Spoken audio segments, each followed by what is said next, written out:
Olá, amigo! Estamos começando mais um vídeo para o nosso canal Palavra de Amigo. E como você já deve ter percebido aqui, através desses vídeos que venho postando nesse canal, esse Palavra de Amigo nada mais é do que a palavra daquele que nos considera como amigos. Nós não temos qualidades, nós não temos prerrogativa nenhuma para sermos amigos dele. Mas ele disse que nós éramos amigos dele. E diante dessa prerrogativa, nós trazemos então a palavra que é dele e que é uma palavra de amigo, para que nós possamos aprender e conseguirmos viver uma vida um pouquinho melhor em sociedade, baseado naquilo que o nosso grande amigo, o nosso maior amigo, Jesus Cristo, tem nos ensinado.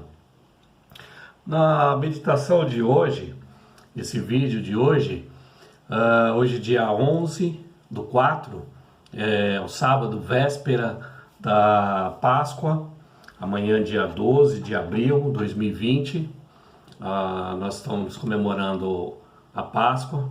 Peço até desculpa por estar gravando esse vídeo talvez um pouco em cima da hora, apesar de que a Páscoa, o renascimento, a ressurreição de Jesus Cristo, ela acontece todos os dias para nós. Nós temos essa data, comemoramos e não tem problema nenhum, mas a ressurreição de Cristo, ela ocorre todos os dias para aqueles que creem nele. Eu gostaria de falar um pouquinho hoje, então, sobre esse aspecto do que significa, qual que é a nossa participação na Páscoa. É apenas uma data comemorativa, é apenas uma data em que nós nos alegramos e temos essa referência mundial de comemoração da ressurreição de Jesus Cristo. E nós de que maneira nós nos encaixamos, de que maneira nós nos enquadramos nessa palavra, nesse significado, nesse fato histórico, mas que tem um significado eterno, que tem um resultado eterno. E é um resultado, um significado sobre a vida de todos aqueles que creem. De que forma que nós podemos participar disso? De que forma que nós podemos estar presentes nessa meditação? Não só nessa meditação, mas de uma maneira prática, na ressurreição de Cristo. Primeiro é necessário nós entendermos que Jesus Cristo, ele possui a primazia da ressurreição. Ele é o primeiro a ressuscitar. E aí talvez você pode me questionar, mas Cirineu, se próprio no Antigo Testamento nós temos alguns exemplos daqueles que foram ressuscitados, como aquele garoto que é ressuscitado pelo profeta Elias, o próprio Senhor Jesus, que nas suas andanças dentro dessas situações, ele chega a ressuscitar aquele jovem filho da viúva de Naim, o próprio Lázaro, né? E esses fatos aconteceram antes, né, da ressurreição de Jesus. Jesus, ele é o primogênito, ele é o primeiro nessa ressurreição também, porque essa ressurreição de Jesus, ela é um formato único, ela é uma forma única que havia acontecido até aquele momento. Todos que ressuscitaram antes de Jesus neste momento, eles voltaram a morrer. Eles experimentaram a morte pela segunda vez. Isso é muito claro, que a gente sabe que Lázaro, por exemplo, não está vivo até os dias de hoje. Então ele voltou a experimentar a morte. Ele foi ressuscitado por Jesus, mas ele voltou a experimentar a morte. Agora Jesus não. Jesus, ele ressuscitou em um corpo perfeito, em um corpo translúcido, em um corpo transformado. E essa ressurreição de Jesus, ela é única, ela foi única e absoluta. E Jesus não experimentou mais a morte depois disso. Ele ressuscitou para a sua glória eterna. E aí talvez nós pensamos, e como nós vamos participar disso? Como podemos participar dessa ressurreição de Jesus de uma maneira em que nós não venhamos a sofrer mais a morte? Onde nós não venhamos mais experimentar o sabor amargo da morte. Primeiro nós vamos pensar um pouquinho, até mesmo para desmistificar, porque algumas coisas, até recentemente a gente acaba ouvindo e nos confunde, ou confunde algumas pessoas, mais do que pode ajudar. Algumas pessoas orientando aos cristãos a passarem na vega das portas, passarem nos batentes o suco de uva, que representaria o sangue de Jesus Cristo. Na verdade, é como se você tentasse fazer, com essa medida, você tentasse se defender do próprio Deus. E eu vou explicar por quê. Essa questão de passar o sangue do Cordeiro nas vergas das portas, nos batentes das portas, ele nada mais é do que um símbolo. É algo que havia um ensinamento da parte de Deus para aquele povo hebreu, o povo que se encontrava cativo no Egito, era o povo que era escravo de Faraó. E aí depois que Deus havia orientado Moisés e que havia enviado as 9 pragas sobre o Egito, a última, a 10ª praga, era a morte dos primogênitos. E quem enviava todas essas pragas era o próprio Deus. E ele orienta a Moisés para que orientasse ao seu povo, para que teve todo um processo envolvido em escolher um cordeiro, a forma que ia cozer esse cordeiro, para quem que poderia ser dividido, e que ele deveria ser assado, e que deveria ser consumido até aquele dia. Mas a orientação em específico sobre esse assunto, com relação ao sangue, Deus orienta Moisés, Moisés orienta o seu povo, para que eles passassem o sangue desse cordeiro, nas vergas das portas, nos batentes das portas, porque esse anjo da morte, essa morte haveria de vir sobre todas as casas e todos os primogênitos de qualquer casa, seja dos egípcios, seja dos outros povos cativos também, haveria a morte desses primogênitos. E essa morte ela só não entraria nessa casa que tivesse passado esse sangue do cordeiro na verga. Se você observar as portas, elas já têm esse formato que traz-nos a ideia de cruz. São os 2 batentes verticais, com mais um que é na horizontal, trazendo para nós o mesmo formato de cruz que nós vamos ver depois em Jesus. Esse sangue que simbolizava então Jesus Cristo naquele momento era a única maneira em que não entraria a morte naquela casa, naquela situação. Mas por que eu disse que estaríamos nos defendendo do próprio Deus se estivéssemos fazendo isso agora? Porque lá no livro de Êxodo, no capítulo 12, no versículo 12, diz assim: E eu passarei pela terra do Egito esta noite, e ferirei todo o primogênito na terra do Egito, desde os homens até aos animais. E em todos os deuses, com letra minúscula, do Egito, farei juízos. Eu sou o Senhor.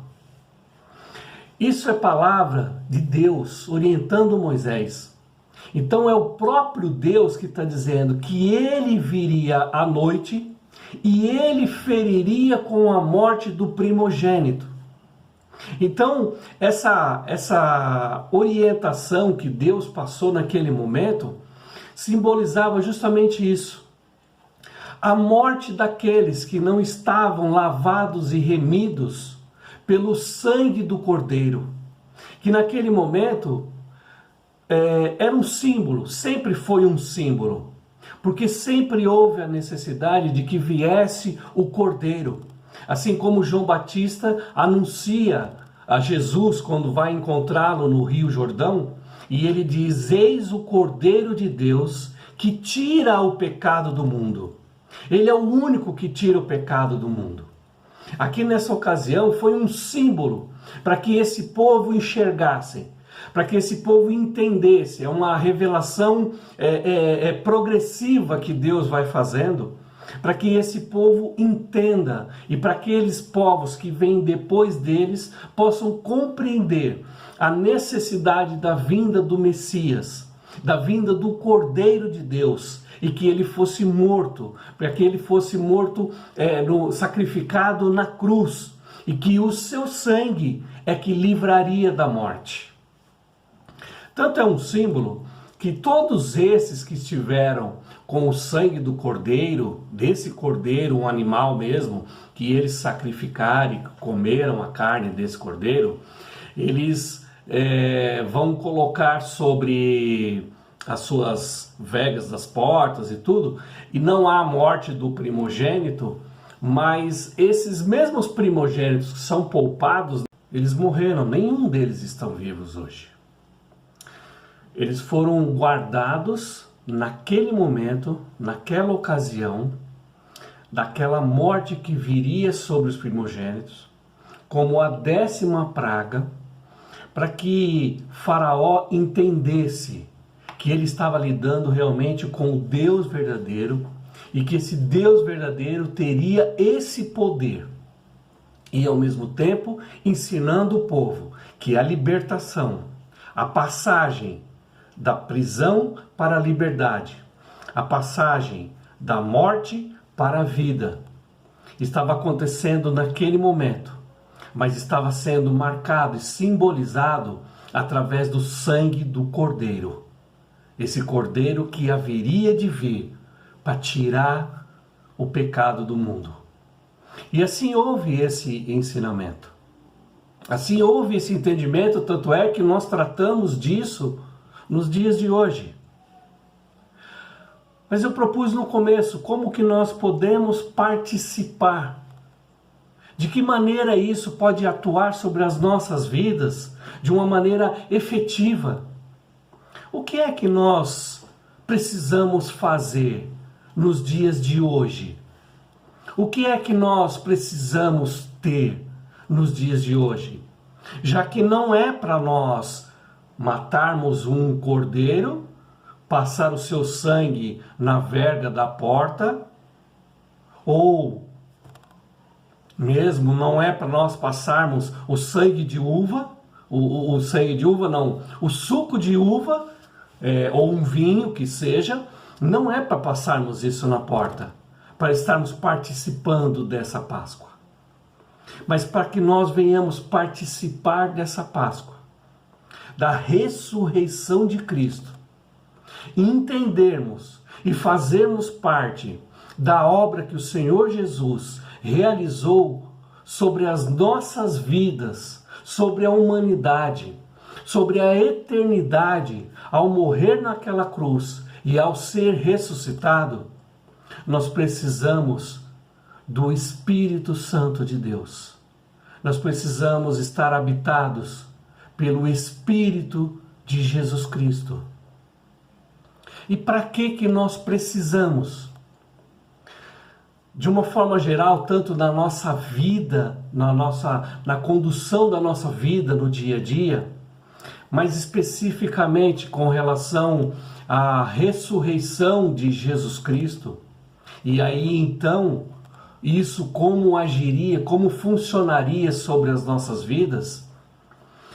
Especificamente sobre isso, eu vou ler um versículo aqui em Romanos capítulo 8, o versículo 11. Ele vai dizer assim: e se o Espírito daquele que dentre os mortos ressuscitou a Jesus habita em vós, aquele que dentre os mortos ressuscitou a Cristo, também vivificará os vossos corpos mortais, pelo seu Espírito que em vós habita. Ou seja, a ressurreição de Jesus Cristo foi o próprio Espírito de Deus, o próprio Espírito Santo de Deus, que traz a ressurreição a Jesus Cristo, que ressuscita Jesus Cristo. Agora nesse novo corpo, nesse corpo transformado, nesse corpo translúcido. E que esse mesmo Espírito, se ele habita em mim, e se ele habita em você, ele há de realizar essa mesma obra, é o que diz a palavra de Deus. Que o Espírito dele, que ressuscitou Jesus, é o mesmo Espírito que habitando em você, há de ressuscitar você também. Ou seja, hoje, você que é habitado pelo Espírito Santo de Deus, esse corpo mortal, esse corpo matéria que você conhece, ele vai falecer um dia. Você vai experimentar a morte. E quando você experimentar a morte, o Espírito Santo de Deus é que vai trazê-lo à vida novamente. Mas agora já não nesse corpo. Não num corpo corruptível. Não num corpo que pode se corromper e que pode ser contaminado pelo pecado. Não. Mas num corpo transformado. Num corpo absolutamente limpo. Num corpo translúcido. Num corpo que nos permitirá habitarmos junto com Ele, junto com o nosso Senhor, na glória, aonde Ele está. Por isso, o que nós necessitamos, o que nós precisamos hoje, é que nós sejamos a habitação do Espírito Santo de Deus. É que eu e você, nós tenhamos o Espírito de Deus sobre as nossas vidas. Porque quando esse corpo falecer, o Espírito que habita em nós vai nos trazer a vida novamente. E nós vamos experimentar dessa vida maravilhosa, plena e eterna na presença de Deus. Mas para isso eu volto a dizer, é necessário que você seja habitado pelo Espírito de Deus. E para que você seja habitado pelo Espírito de Deus, se você ainda não é necessário que você entregue a sua vida a Jesus. Por isso Ele te chama, Ele te convida novamente. E neste momento, eu como um instrumento do Senhor, te convido a entregar a sua vida a Jesus, a reconhecer os seus pecados, a se arrepender dos seus pecados e entregar a sua vida a Jesus, aceitando a Ele, recebendo Ele sobre a sua vida, como o seu Senhor, como o seu Salvador, aceitando que o sacrifício dele, que o derramamento do sangue de Jesus venha sobre você, para que você seja limpo dos seus pecados, para que você seja lavado e remido por esse sangue de Jesus. E aí assim, você passa a ser a habitação do Espírito Santo de Deus. E o Espírito dele passa a habitar em você, para que você, no dia que você vê a falecer, que a esse corpo vir a perder a vida, o Espírito dele possa ressuscitar você também, assim como ressuscitou Jesus há 2000 anos atrás. É promessa dele, é promessa do nosso Senhor Jesus, é promessa de Deus, que nós possamos crer e viver essa promessa de Deus todos os dias da nossa vida, porque todos os dias o Espírito de Deus renasce em mim. Todos os dias o Espírito de Deus pode renascer em você, e assim ele vai te dar, ele vai te trazer a vida, assim como o próprio Senhor Jesus disse que ele nos traria vida e vida com abundância. Que o Senhor te abençoe e te guarde, que o Senhor possa, através dessa pequena expressão diante da imensidão da sua palavra, possa trazer sobre a sua vida, sobre a vida dos seus familiares, o esclarecimento, o entendimento que o Santo Espírito de Deus venha trazer sobre você, para que todos nós, todos aqueles que adoram ao Senhor Jesus, todos aqueles que entregaram a sua vida a Jesus, possam também contemplar deste momento e receber os benefícios de ter e de ser a habitação do Espírito Santo de Deus. Viva a ressurreição do nosso Senhor Jesus Cristo. Que Deus seja louvado. Amém. Até a próxima. Se você gostou desse vídeo e acredita que ele possa abençoar outras pessoas, não se esqueça de dar o seu joinha aqui, se inscreva no canal e marque o sininho para que você seja notificado todas as vezes que um novo vídeo for colocado no canal. Obrigado, até a próxima. Valeu!